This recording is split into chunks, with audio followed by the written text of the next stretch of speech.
ఈ మధ్య అన్ని యూజ్ అండ్ త్రోలే కదా. ఇది వరకు పెళ్లికి వెళ్ళామనుకోండి, ఏవో ప్లేట్లు స్టీల్ ప్లేట్లో లేకపోతే ప్లాస్టిక్ ప్లేట్లో ఇచ్చేవారు. తినేసి మళ్ళీ కడుక్కుని మళ్ళీ అక్కడే పెట్టేవాళ్ళం. ఇప్పుడు తిని పడేయడమే, ఇక అన్ని పడేసేవే. ఇది వరకు బొట్టలు సంచులు మెయింటైన్ చేసేవాళ్ళం. ఇప్పుడు కవర్లో తెచ్చుకోవడం, పడేయడం, అన్ని use and throw, use and throw. సరే, కవర్లో చెంబులు, చెంచాలు, ప్లేట్లు, గ్లాసులు యూజ్ అండ్ త్రో అయితే పర్లేదు. చివరికి ఎక్కడ యూజ్ అండ్ త్రో పెట్టారు మనుషుల దాకా కూడా తీసుకొచ్చారు. దౌర్భాగ్యులారా.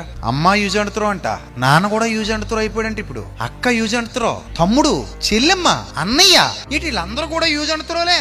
ఎంత దారుణం, ఎంత దౌర్భాగ్యకరమైన పరిస్థితులు ఉన్నాయి. ఎంత నీచమైన దినాలలో మనం ఉన్నాం, కడవరి దినాలు. సో వాడుకొని వదిలేయడం, యూజ్ అండ్ త్రో. మనుషుల్ని వాడుకోవటం వదిలేయడం, మనుషుల్ని వాడుకోవటం వదిలేయడం, ఏరు దాటేయడం తప్ప తగలెట్టేయడం. ఇలాంటి స్వార్థపూరిత భావజాలం మనుషుల్లో పెరిగిపోయింది. సాధారణంగా హ్యూమన్ సైకాలజీ ఎలా తగలడిందంటే, మేలు పొందుకునేంత వరకు మనకి కావాలి. మేలు పొందుకున్న తర్వాత మనం ఏం చెప్పాలి? టాటా గుడ్ బై చెప్పేసి పోవాలి. చాలా మందికి ఉన్న దౌర్భాగ్యపు ఆలోచన విధానం ఎలా ఉంటది. అందుకే ఒక సామెత కూడా ఉంది, ఏరు దాటేదాకా ఏటి మల్లన్న అన్నాడంట. ఏటి మల్లన్న గారు ఏరు దాటేశాక ఏమన్నాడట? పొరబోడి మల్లన్న అన్నాడట. చూసారా ఎంత మారిపోయిందో. మనుషుల్లో ఇలాంటి వాళ్ళు ఉంటారా ఉండరా చెప్పండి? పూర్వం ఇంకా కొద్ది గొప్ప మంచోళ్ళు ఉండేవారు. ఈ నవనాగరిక యుగంలో 100కి 90 మంది దొంగ సన్నాసులు ఎక్కువైపోయారు. ఇది నిజమా అబద్ధమా మీరు చెప్పండి? వాడుకుంటారు, వదిలేస్తారు, ఉపయోగించుకుంటారు, ముఖం చాటేస్తారు. అవసరానికి శుభ్రంగా మనల్ని శాంతం నాకుతారు, ఆ తర్వాత సంపూర్ణంగా టాటా గుడ్ బై చెప్తారు. నీ అవసరం ఉన్నంత మేరకు